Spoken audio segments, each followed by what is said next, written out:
ever been going to a club and then not? Good question. It's a good question. We're getting right in. We're getting stuck in episode 1. Question.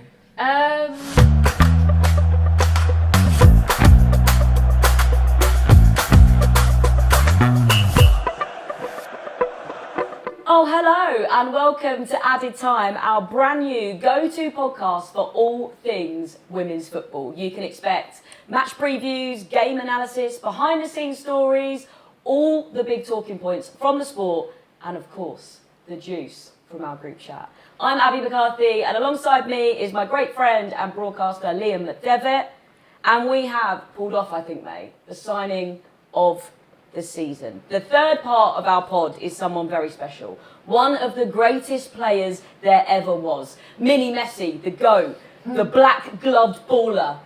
It's Fran Kirby! Thank you. I think that's one of the best intros I've ever had. Oh, there you go. Solid start. We're off to a good start. I didn't Here we expect go. anything less, but solid. And thanks for inviting us into your home. Yeah. No worries at all. Thank you for coming. That's beautiful. Oh, it is beautiful, but the weather's not. No. So if you can hear a bit of rain, we're sorry. Summer's turned into autumn overnight. These things happen. Yeah. Yeah, Fran, exactly. Talk to us. Pre-season, in the midst of it at the moment, but summer, how was it? Look, I enjoyed the off-season. We had some football to watch. The girls did it again. Did you have a good summer? Yeah, it was amazing. It was really cool. I think obviously it's my first summer off properly for a long time. So it was very much welcomed. Obviously it was amazing to watch the girls and be able to get out for the final and be there to support them. And yeah, I think I was like every other person watching on the TV, just watching the chaos unfold every game. Yeah. But no, I loved it. You know, I was able to do things that I probably haven't been able to do for a while, get a proper holiday, go to Wimbledon a couple of times. So yeah, I would say that I definitely lived my best life this summer. No, good. On the final, were you able to switch off? Yeah, of course. You know, look, I think in the moment when obviously me and Serena had that conversation, it was very emotional. It was, you know, it was tough, probably 24, 48 hours. But after that, I was just fully, you know, in the mode of this is the situation, this is what happened. You have time now to kind of digest it, get over it a little bit and be able to give, you know, your full support. And obviously I have some people in the team who I'm very close with, who I was keeping communication with, wishing good luck, asking how things were going. So I kind of just channeled that into just supporting the girls and really being there. So yeah, it was tough, but when I watched them win, it was incredible. Yeah, back-to-back European champions. Like, it's insane.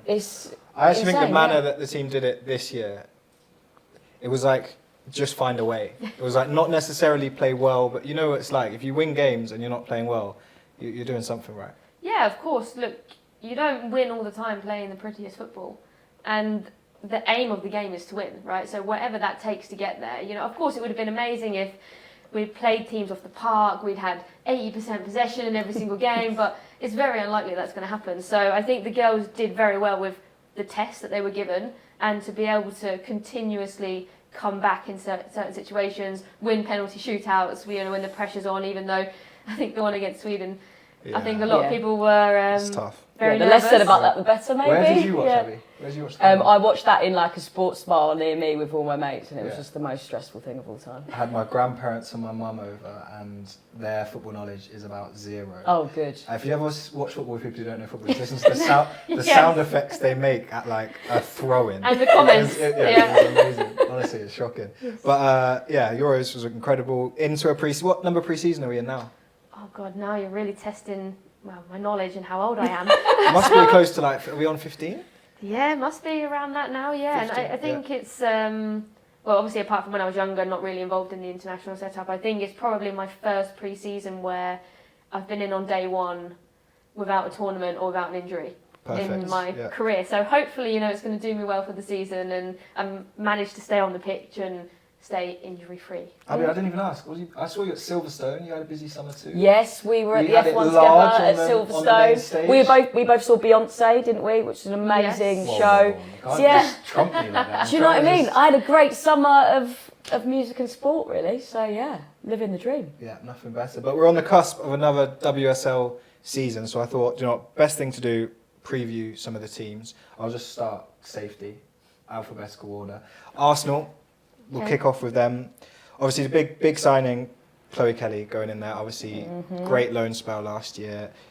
huge signing for Arsenal. I think Taylor Hines was an interesting one as well. Do you think they've done a good job in the window?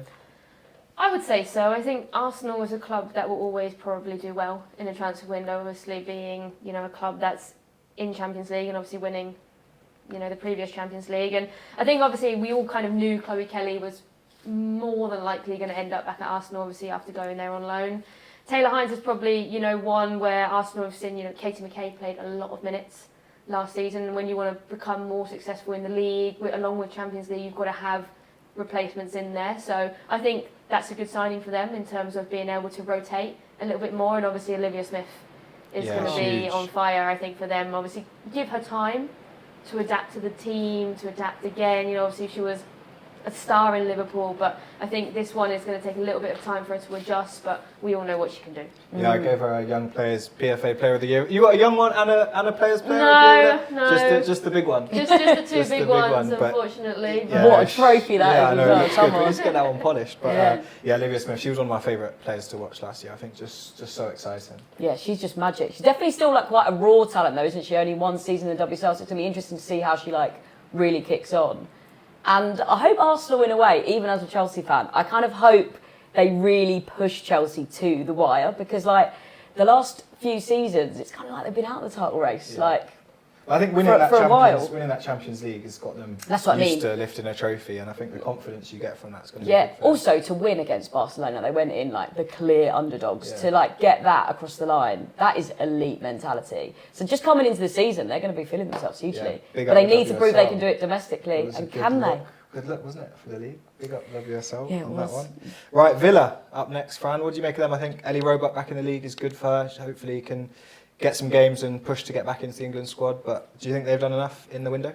Yeah, I think they've been, very active in the window actually. And I think obviously the end of the season that they had last season, managing to climb from, down the bottom to, mid-table. I think that was massive for them going into obviously this season, being able to recruit. And I think I really hope that Ellie gets a chance to kind of play and get some minutes. Obviously, we know that it's been a tough, couple of years for her, obviously, with what happened at Man City, and then obviously going to Barca and sitting on the bench there and probably not getting as many minutes as she would like. So I really hope Ellie gets a chance to kind of come into the team and come into her own again, because, she's a fantastic goalkeeper and great with her feet. She's a good shot stopper. So I know hopefully she builds her confidence up again. And good signings I see, like Missy Bowe going in, has got a good chance to play some games.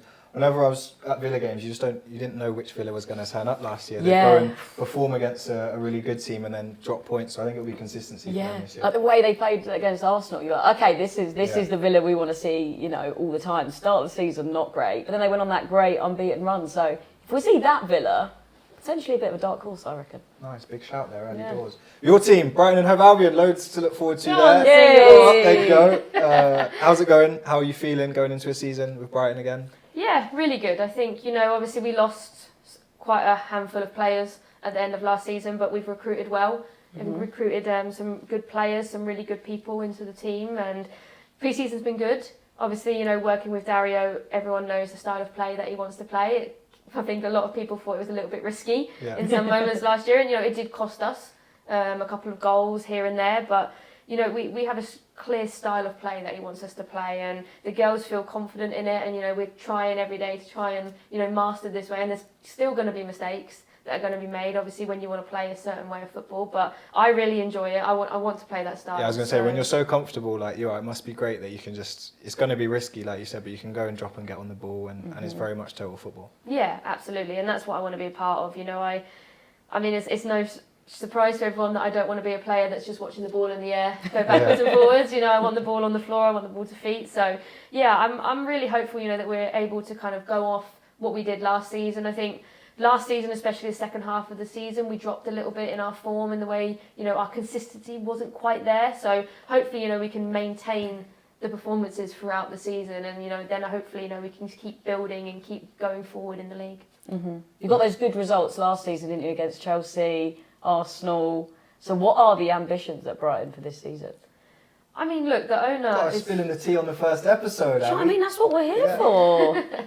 I mean, the owner is very open that he wants to break into that top four, and obviously, you know, it's very, very difficult to do. It's not something that is just going to happen overnight. Obviously, for me, I was obviously part of a team that was able to do it consistently, and even when, you know, you have the biggest budget in the league, you have the players coming in to sign for you, it was really tough. Yeah. So, you know, you have to build in stages. But look, I think if one of the top four teams has a bad run or a bad spell, there's always an opportunity there for a team to kind of make that leap.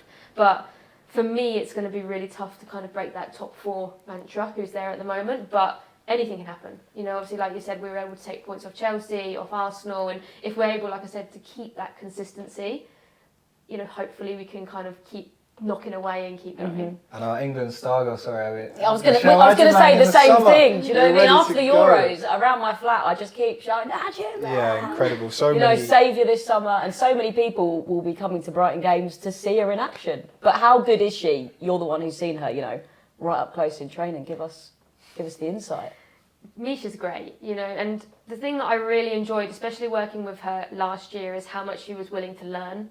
I think sometimes when a young player comes in on loan, or they come in from, you know, a top 3 team and they go to another, they kind of just do the job and go home, you know, and it's like, well, you know, I'm only here on loan, it doesn't really need to be anything serious. Whereas I felt with her, when we were in training, she was taking things on board, and, you know, towards the end especially, she was then giving me things to do in training and communicating with me, and you know, I really enjoyed that. You know, I want these younger players to feel that they can be in a position to, you know, come out of their shell, and also, you know, I'm there if you're going to turn. You know, little conversations like that, whereas like I think at the beginning maybe it was finding her feet, but yeah, I mean, she's great, and we all saw what an amazing goal scorer she is. She's strong, she's powerful, and you know, I think in the first week when she came back in on loan, now the girls have gone to the physios because they've got some bruises on their feet from her just like getting involved. And you know, that's what you want. You want a player to come in and stamp their authority, and she's really done that. So yeah, I'm really hopeful, you know, that she gets to play more consistently this year and build her match fitness, build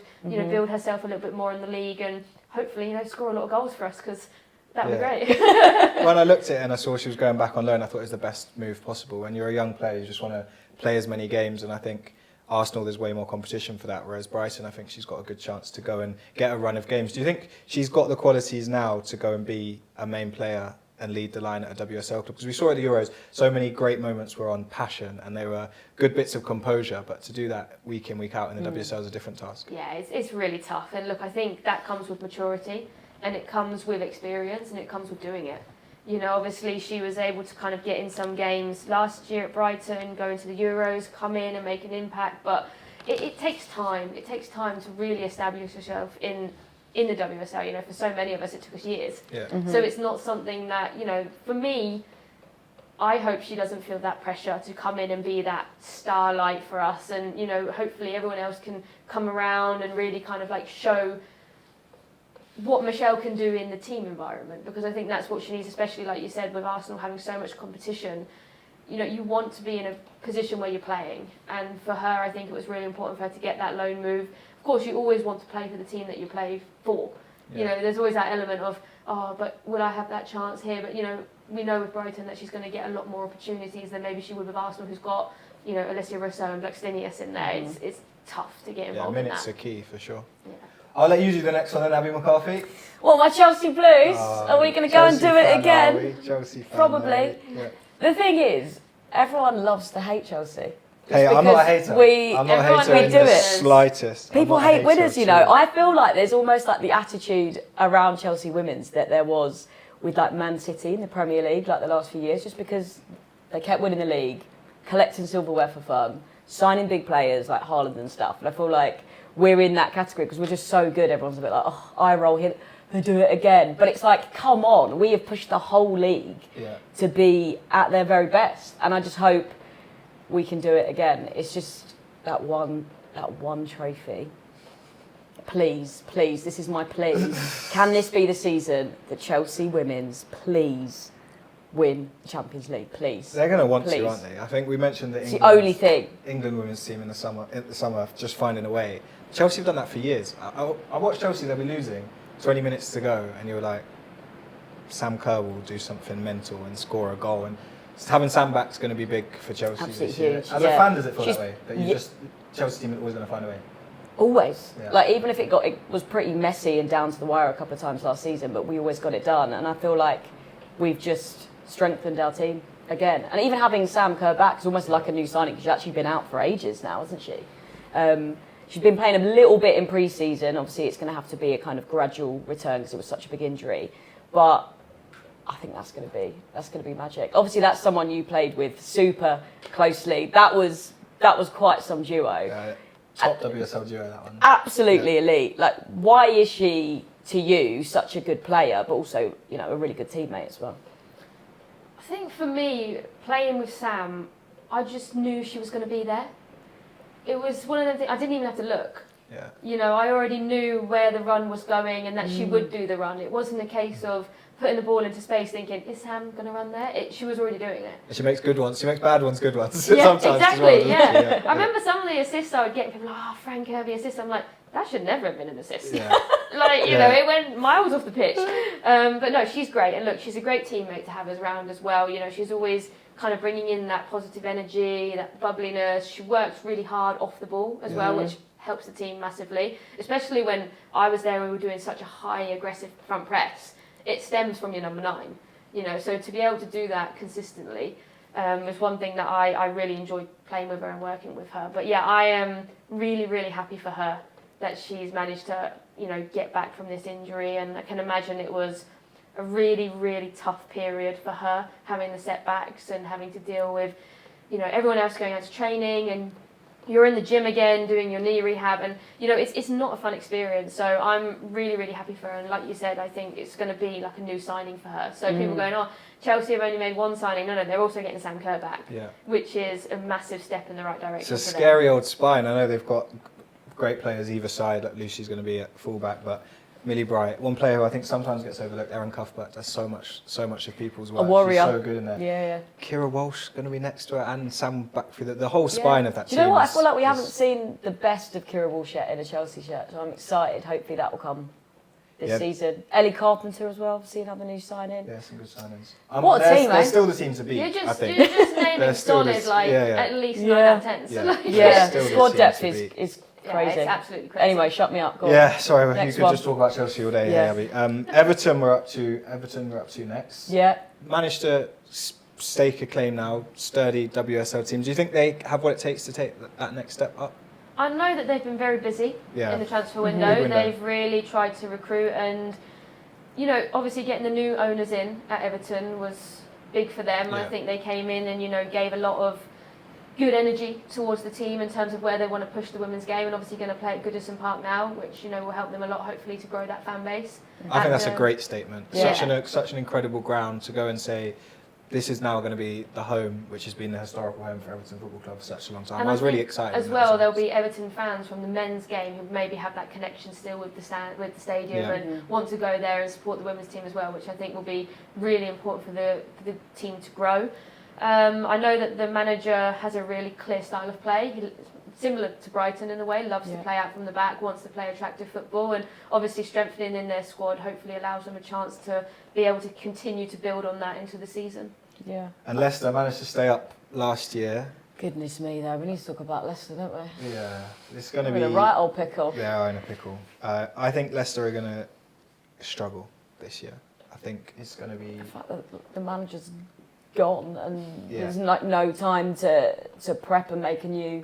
That disruption's hard, plan. isn't it? Like when you've got no real time to put together a style of play, what you're going to do. It's a case of, in the short term, just find a way to get through games, isn't it? Yeah. Absolutely. And look, as a player, it's hard enough losing a teammate, someone that you've kind of built a connection with, go leave and get sold or whatever. Mm-hmm. So when a manager's been working with you for the whole of pre-season, you've kind of got used to how they want you to play in the season, and then a week before it obviously comes out that she's been sacked, and now obviously they've lost Ruby Mace to Everton as well. So, you know, it's scary times, I can imagine, being in that dressing room. But I think, you know, when we talk about teams struggling, and I think the bottom of the table is going to be a lot harder to predict than the top. Yeah. Because I think a team, if they get a solid run of games, of just picking up points. You know, it can change everything. So at the moment, of course, you would look at that club on the women's side and see the manager being sacked a week before, losing Ruby Mace, who was a solid part of their team last season. You're looking at it going, oh my God, like this doesn't look great. But I really don't think that you can actually tell until you see these teams out there and performing, because this might spur them on, the players. Yeah, that's true. And in the short term, at least, if they can hold on to a few points, nick a few points here and there, get someone in, new manager bounce, they'll all be playing for a shirt. Then, yeah, like you said. Yeah, last season they got really unlucky with injuries as well, didn't they? So that made them like really struggle. But be interesting to see how this season plays out. That's for sure. Liverpool up next. Yeah, I think girls. I think they're losing Olivia Smith's big for them. But I think with Liverpool, the ambition is the manager who's come in, someone super experienced. I think maybe that's what they need, a fresh ideas, fresh face. But I think the window that they've had is hardly a statement window from them, is it? Really?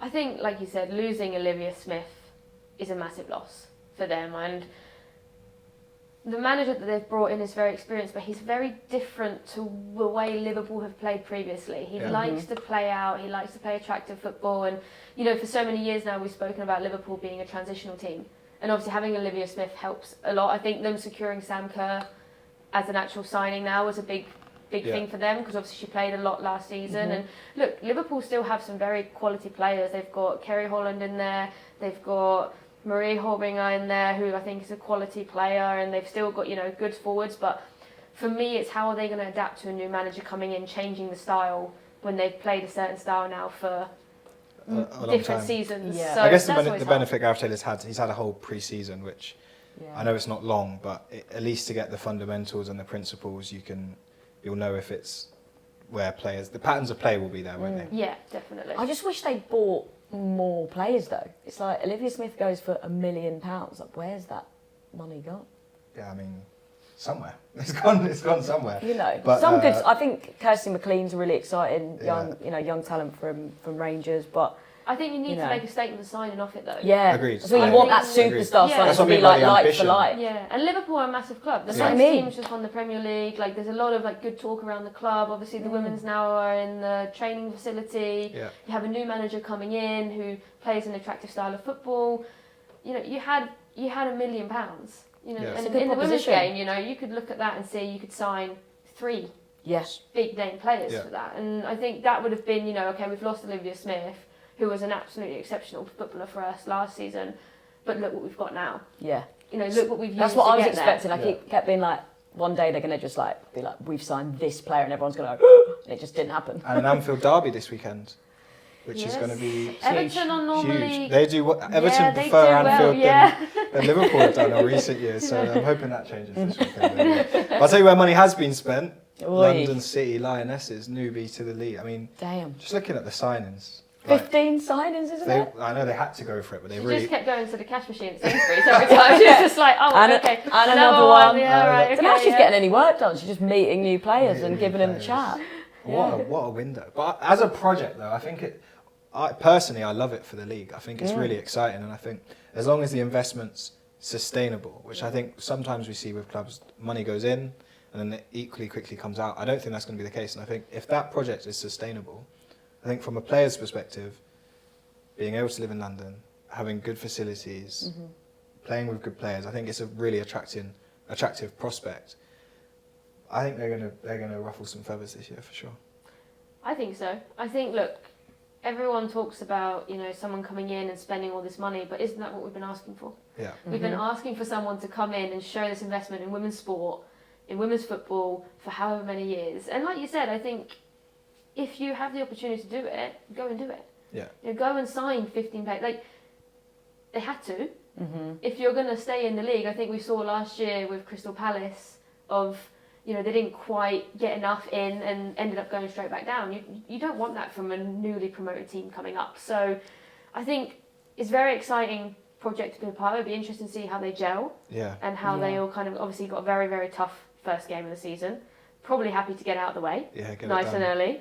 But I mean, I think it's an exciting project, and I think you've seen all these signings now. I'm pretty sure she's probably got about 4 or 5 Couple lined up more for to come January. in, yeah, for sure. Yeah. But also spending big, but I think potentially spending sensibly. A lot Clever. of these are like, Clever, you know, yeah. seasoned Yeah. WSL players that totally know the league. Yeah, that's Great really players, important, I and think. that's really important. And they might not have had loads of time to gel, but you'd like to think just because they've got that kind of natural ability that will take them so far. And also for the league, it's like they're the first like fully independent club, right, to be part of the WSL, not linked to a men's team, not part of a big organisation. That's really cool, like a real statement, especially if they can come into the league and actually compete as well, because they seem really ambitious. Can go build a whole new identity, and they've got Yeah. WSL winners like Keats has gone there, which I think I think the players they've signed have been Yeah, really a good. good balance of young players who will get an opportunity to play in the WSL every week, and then seasoned WSL pros who know how to win games and know how to get you through games if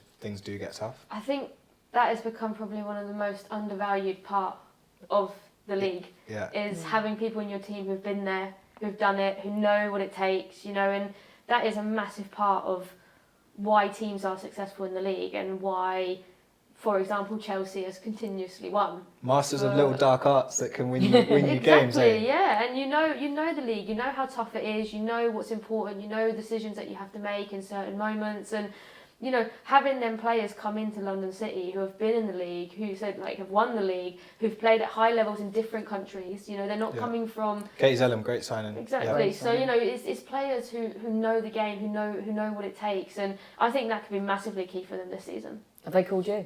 No comment. Check your phone. No comment. No comment. No comment. Just thinking, you know, seasoned WSL for that player, someone good with the ball, etc. It's always Shall we move on, shall we? Man City next, always there or thereabouts. Obviously, Gareth Taylor's left. They've had a bit of a turnover in terms of players, but I think as their attacking options alone, with the likes of Alex Greenwood behind them, I think Man City to me are just they need to go and do it. Yeah. I think for me, Man City has always been a team that I've always enjoyed watching. Yeah. And it's a team when we've gone there, I'm like, oh, we have to play against Man City today. Yeah. You know you're not going to have the ball for the majority of the game. You know they've got fast forwards. You know that they've got Bunny Shaw who can just pop up in the box. Like, you know they've got Alex Greenwood that if you press her, she can just wrap one round the corner or spray a diag. So Man City for me are a team that I want to see something from them this year. And I think if they avoid the injuries that they've had for the last few years, and they have a little bit more depth in the squad now than I think they've had previously. So for me, I think it can be a really exciting year for Man City. But they just never quite get there. Yeah.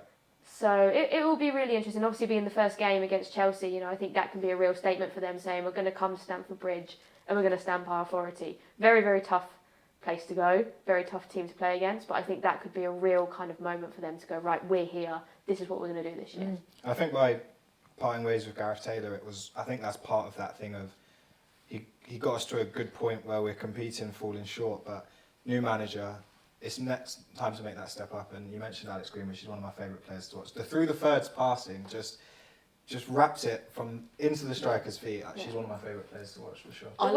Sorry, go on. I'll say I absolutely love watching Lauren Hemp as well. The fact that she's going to be back to it. They had such a run of injuries, didn't they, last season? Early on. Like, in the so it was season just as well, such bad luck. So yeah. I feel like now kind of everyone back to it. I think they are probably going to be pushing to win the league. You kind of hope so. I worked that League Cup final, and they were again probably the better team for most of the game, and then as always Chelsea just found a way. So let's hope City this year can cross that final hurdle for sure. Exactly. Well, remember when it went right down to the wire, and then it was like Chelsea only won the league on goal difference. Yeah. That's the kind of exciting levels we want to get to again. Yeah, I was at Villa Park with the Beeb, just waiting to see if City did it. I think City needs to score like 8 goals or something. Yeah, and then Myra scored like a hat-trick before half-time, and we're like, okay, I think we're right. It'll be fine. There was no chance. United up next, only a few more to go. What do you think of them? I'm glad it seems a bit more stable at United now. Obviously, there was so much talk at the start of last season with training grounds and things not being how they should be, but it feels now that United's got a bit more of a stable ship. Yeah, I think so. And look, I think, you know, as players, when you're in and around it and you hear the noise from the outside, there's so much more noise than there is the problem in-house. Yeah. So I think, you know, when I look at United, I see them as a really together team. It looks like they have fun with each other, and it looks like they love doing it. And I think the signings that they've made, they haven't made many, but they've been quality signings. And for me, there's always a lot of talk around United, but they still managed to stay in it. Yeah. You know, stay in the top 4, get top 2, push Chelsea. You know, I remember the first game when United played Chelsea at Kings Meadow, and you know, United looked really good. You know, but then like you said, it's typical Chelsea. They go and get the goal and they win. So I think this year can be really, really exciting for Man United. My only concern with this is the Champions League being alongside the league. It makes a big difference in terms of your recovery, and that's why I think with Manchester City it can work in their favour that they just have to focus on the league and getting them points and playing every 7 days until obviously the League Cup comes in. But that will make a big difference, especially with squad depth, being able to rotate and being able to keep playing at a high level every 3 days, because you have to in WSL. You can't, you know, it's not a league now where you can rotate 6 players. You know, you have to keep a core team together. That's where United are lacking a bit, though, aren't they? Compared to their rivals, they just don't have the squad depth. I think, I think they going forwards are going to have to do something about that. Forward areas I was impressed with. I think Yeah. Turland last year. Yeah. I think that was a surprise, not a surprise, but the speed in which she's gone and scored and assisted goals the way she had. I think with Tooney, who's always going to perform, and then when you've got Grace Clinton in there, who's still got so much to learn and is still young, but such a good player to watch. I guess by the time this goes out, we'll know whether that's happened or Hey, not. But hey, that will be she's going to be good. That will be a big loss. I don't know which team, but she's going to be good. But I still see United being just short of kind of challenging properly for the title, but still those Champions League spots, and have a good chance going on a good run with that. Yeah, I think it's about taking the points off the top teams. Yeah. For Man United, I think they do very well against, you know, from 4 down. I think it's now, like, I think last year they managed to beat Manchester City a couple of times, but I think now it's about how do we go one better and start taking points off Chelsea, start taking points off Arsenal, and just really kind of like building their way up and kind of cementing themselves as, no, do you know what, we're going to compete with you every season. And look, I think they have done that. You know, they've got to FA Cup finals, they won the FA Cup a few years ago, so, you know, they are definitely there, and they definitely have the squad and the capability to do it. It's just being able to really just pip Chelsea a little bit, which I think everyone has struggled with over the last however many years. So it's not easy to do. That's all you got to do, isn't it? That's it. You can try. Last 2, Abbie McCarthy. Tottenham Hotspur. Oh, I'm quite worried about Spurs this season. They had a pretty torrid season last time around, didn't they? But I don't know. There's a lot. I thought they've got some players who worse teams in the league than Tottenham, I think. They've got some players who bring real quality. Like obviously, I'm a massive Beth England fan. It's like, you know, will she score enough goals to kind of keep them in the mix of it? But yeah, I just don't know. Like looking at them compared to everyone else we've spoken about so far, are probably the ones I feel the least confident in personally. They've got to get that. There hasn't been huge turnover there, which I think is quite nice. I think if you're going to go into it feels so sad talking about relegation battles. The season's not even started. But if you're going to go into... You're so negative. I know, I'm sorry. If you're going to go into tough games, I think having a group that's been together really makes a difference. I think when the going gets tough, having someone who you can maybe dig out a little bit more than you might dig out someone you've not known that long, I think that might be the thing that keeps Spurs in the mix. Yeah, I think cohesion is really important in a team, and like you said, they haven't lost anyone. They haven't really brought anyone in either. I think they made one signing. I think they rumoured to maybe get another one. Whether or not it gets done or not, we don't know. But for me, Tottenham are always a team that I expect so much from, because I know the calibre of player that they have there. Yeah. And I think when you look at them on paper, you're like, good player, good player, good player. Look, you know, you're not going down going, maybe a weak link here. You know, it's always a very solid just as in team. Beth England in forward areas is like, that's tough for any defence, isn't it? Yeah, absolutely. And, you know, obviously Beth hopefully is able to stay injury-free this season. I think she's amazing in the box. She's a leader that drives the front line. Obviously, I love Drew Spence in midfield. Obviously, played with Drew, and you know, she's a player that when I see her coming, I'm definitely trying to jump out the way. But loves to tackle. Yeah. So, you know, I think if they manage to kind of stick together, and obviously they've got a new manager in now who's obviously got very high demands on them, I think that'll be really good for them in the season as well. So, I think Spurs, I think it can go either one or two ways. Obviously, they were nearly in the relegation battle last season, so they need to obviously improve this season. But I think if they're a team that can get it together I think they can pull off a few shock results here and there. I think Crystal Palace did them a favour though, didn't they? Because it ended up being a big enough gap. West Ham, they're like my most unpredictable WSL team. I watched their last game. I was working their last game and they battered Palace. But again, they're a team who always just survive. They're always just there. Yeah, it's a tough one with West Ham because I think the same. You know, I don't know what team is going to turn up when they play. I mean, 1 minute they're beating Arsenal, and then they'll go and lose, you know, another random game. So it's very tough to tell with West Ham. I really like some of the players that they have at West Ham. I think they're very technical players. They're very fast in the front line. You know, they're solid. And obviously Rianne Skinner being the manager there, you know that she's structurally setting them up well. So I think it's the same with Tottenham. I think if they manage to kind of build that cohesiveness and kind of build the relationships, they can pull off a few results here and there. But for me, it's just how the teams play against each other who are in and around them. You know, I think for us last year, we managed to create a big enough gap where we went a few months without actually winning any games. Whereas 10 points went down last year, 20 and you're safe. You can draw yourself to safety. Exactly, and so, you know, you don't have to be winning all these games. You just have to create a big enough gap that these teams can't quite catch you. But you're only going to do that by taking points off each other here and there. So, you know, for me, West Ham are definitely capable of doing it. They just have to, I think it's the same with all the clubs lower, is the consistency. Yeah. Consistency in performance and just picking up points here and there. Okay, you can lose a couple of games, but the ones where you are maybe fighting for a draw, can you nick a goal at the end? And I think those are the kind of differences between, you know, coming 5th to coming 9th, really.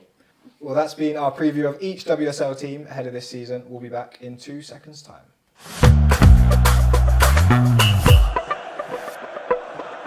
Welcome back to Added Time. I've got a question for you, Fran, because I'm nosy. And I've always wondered this. When players are getting signed to your club, like how much do you know about it? Like, is the rumour mill going? Are you hearing whispers in the corridor? Or are you like the rest of us? You see it on Instagram? Nah. You must know. 6 months in advance, maybe 2 months. Are you getting texts? Are you getting tips? Like, you know, we people actually tipping you get off? told kind of basically to stop talking about it. Really? Yeah, so like I see a lot of it on Instagram as well. Or I'll hear a little mumble from like a player who I've played with before and get a little message like, oh, is this person coming to you? Or, you know, so everyone talks in women's football, right? Yeah. So you do find out, but the clubs very much like to keep it hush-hush. I think it's more that when it does kind of come out, it is a bit of a surprise for everyone, but it's not really. Yeah. You know, I remember when obviously Michelle was rumoured to come back to us and everyone was like, is it happening, is it not? And I was like, like, girls, come on. Yeah. Like, we know it's happening. Kind of thing. Like, you just kind of know. But yeah, we don't really officially get told until probably, it will either be that the player will be in the day before they announce. Yeah. So you'll get to meet them and they'll be doing their medical and obviously, you know, it's not as kind of hush-hush that they get ushered into a car with tinted windows and go to a bunker medical, you know, they come into the building.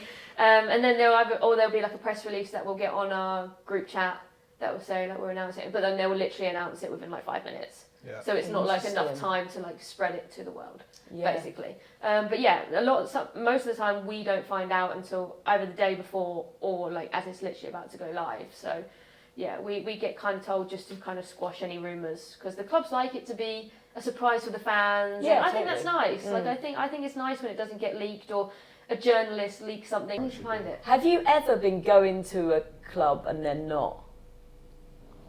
Good question.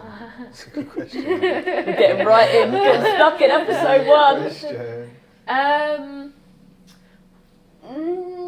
Yes, maybe no. once. Maybe once. Okay. Twice. No, my first move from Reading to Chelsea, you know, there was a couple of teams sniffing around. Like I'd been to visit a couple of WSL clubs and met the managers and been in the building and things like that. And then there was a couple abroad as well that kind of came around towards, you know, a few years into being at Chelsea. So there was a couple of times when, you know, paths could have been changed. Yeah. But yeah, a couple of times. Yeah, nice. That was a good question. We'll get more. We'll get more as we get further into the podcast. Episode 4 or 5. But I know we're all excited for it to be back. Some good fixtures this weekend. You're going to be on comms for BBC for the Chelsea Man City game. Yes. That's going to, as we mentioned, it's a big chance for both teams to go and put a statement. Absolutely, yeah, I'm really excited. I've done a little bit around radio and been on pitch side, so I'm excited to kind of start that up and then get involved a little bit more in it. And I've always said that I want to give back to the women's game, and I think that that's an area that I can showcase kind of my views and my knowledge around the game. So I'm very excited and great game. Yeah, great It's game. always Great been a game. great game. Absolute box office that's going to be, whichever way it goes. On Sky, that one. And then BBC game is, we've got London City Lionesses travelling to Arsenal, which is going to be a big game because I think for Arsenal it's pressure on. Yeah. London City Lionesses, they can go into that game, nothing to lose really, but with the squad they've assembled, they'll want to go and... And people will be asking questions as well, interested in them. Interested to see how they front up against Arsenal. And Arsenal slipped up, was it first game of the season to Liverpool last season? They lost to Liverpool, so they'll be hoping to start better this season. But I'm excited. Those two fixtures, obviously a Merseyside derby Sunday. Who you guys got? We're playing Aston Villa. Away, home? Home. Ooh, Very nice. happy about Yeah. that. Nice Oh, little that's- home game to start. Yeah, that's good. Yeah. Quick trip, that's Yeah. good. Are you feeling good for it? Yeah, feeling really good. I mean, you just don't know with the first game of the season because, you know, everyone plays pre-season games, but there's always a little mind game behind it, and we're not going to show our tactics here. Yeah. We're not going to do our set piece that You're we only normally allowed do. to play 45 minutes. Yeah, like, you know, and people sometimes don't send the footage, and, you know, so it's always difficult to know that first game of the season, and everyone's coming in fresh. Obviously, Aston Villa making a lot of signings and kind of building off the success that they had towards the later stages of last season. So, yeah, I mean, I think it'll be a really, really good game, and hopefully, you know, get the cobwebs out and just be able to kind of flow into the season.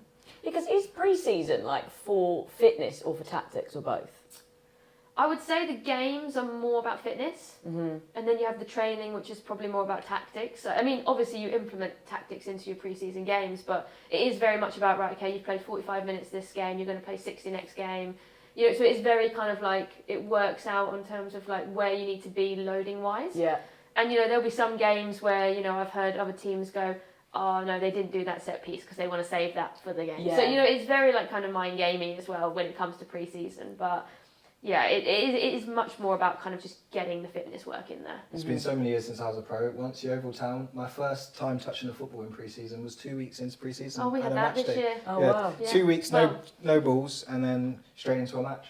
How was your first touch? Okay. God. No, we weren't that bad. I was gonna say, good luck, It everyone. was tested, so we were fit though. We could Yeah. run. Yeah, we could did run. some run. running at the beginning. I remember I kept going after every train. I was like, could you maybe do a passing? Yeah, pattern?" passing No, pattern, something. just for a little bit. Yeah. I'm glad 5 that's minutes. still But no, it was exists. good. It was good. It got us a base layer for when everyone else came in, and then, you know, as much as we hate it in the moment, you have to do it.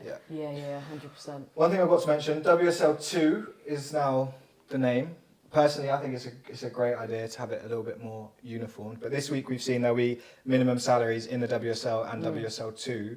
My first initial thought was that's great for all the players involved. At least it enables them to, I mean, if you're on the lower end of that, being able to just fuel yourself properly, have a professional environment where all you're working about is football. Then on the flip side, hoping that's sustainable for those clubs as well. What are your thoughts on it? I mean, I'm all for it Yeah. because I think, you know, there are some teams, some players out there who are not paid very well in the women's game, or, you know, they're given travel expenses, and that's where it was when I was playing. Yeah. You know, so, I mean, it's a shame it's taken this long to get there, but I'm really glad it has. And obviously, like you said, I hope that it remains sustainable for these clubs to, you know, keep going in the league. I think, you know, we hear so many stories of teams investing money, like you said, and then the team doesn't get promoted, so then they just pull all the money in financials. So We've seen with our hometown club, Reading, obviously we're a staple of the WSL and difficult times there. So yeah, that was my only concern, is making sure that the teams who are in there can fund it the way that they should. yeah, I think for me, obviously when there was talk about not having relegation, and I can't remember what they were saying about promotion or whatever, and it was like, shall we have a fixed league? And for me it was, you know, I think it would be good to do that as long as the teams in the league have to kind of provide us contracts that they're going to finance the women's team and sustain it. And well. Because I think, you know, if you have a closed league, a club might turn around and go, okay, we just take all the money away now, they can't get relegated. Yeah. And then you have teams in the WSL too are like, well, we really want to put money in. So I think it could have worked in a way that they could have got, you know, bids or whatever it was. But I think now having the minimum salary, will kind of just counteract all of that and no, this is what you have to pay the players. This is the minimum expectation, and also what are the expectations of the players? What earning that minimum wage? Is it that you are fully full-time or do you have a job alongside? Because obviously minimum wage looks different, for where you live in the country or whatever it is. So yeah, I think it will be interesting to see how it works and what the recommendations that come with it. But for me, the start point is that this is the minimum. And I think it takes out the problem we've seen at some clubs where you're a professional, but you're not earning enough to be a professional. So everything's going to suffer. Yeah, totally. Yeah. Other changes this season to the media. What are your thoughts on all of that? I love the media. This is so funny because there's going to be a game this season. I'm going to be running after Fran at half time after Brighton are losers. What did you think? Look at my eyes whether to come and talk to me or not. You're like, why are you ignoring me? We did a podcast together. Weird.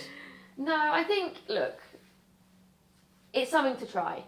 It's something to see how it goes, what people want to see. Yeah. Right? And I think that's the most important thing when you're doing things on TV. It's not just to fill the TV quota. It's to provide the fans, the watchers, the listeners, what they want to see. And we're only going to know from the feedback if they like it. And, it's very difficult as a player, if someone comes up to you with a microphone and you're losing 3-0, to be able to emotionally digest it and be able to kind of give a response that is suitable for TV.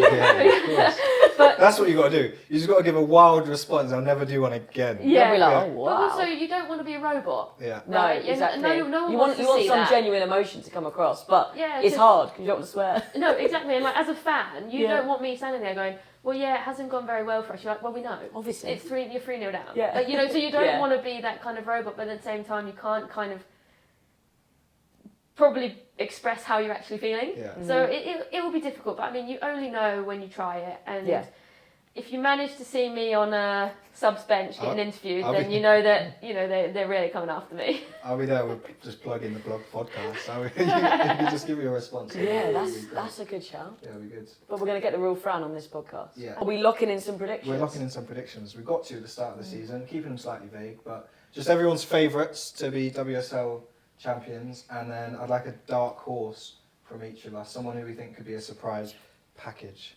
Brighton to win. Hey. Come on, that's it. That's the energy we need at the start of the season. Come on. Abbie, I'll start with you. I don't even need to ask the question, I don't think. But yeah, I would though. Who is going to be WSL champion at the end of the season, do you think? Who's your favourite? It's going to be Chelsea. But I think we're going to get pushed super hard by Arsenal. So I'm going to just repeat exactly what you said. I think that will be the two who will be blasting out. But I would love to see City a little bit closer to. Yeah. I think Chelsea.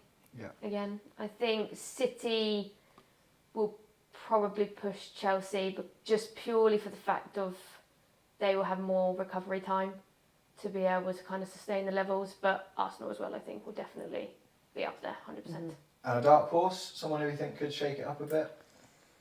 Ooh, for me, I think it's between Villa or London City Lionesses. They're kind of like an unknown concept. Sorry, Brighton.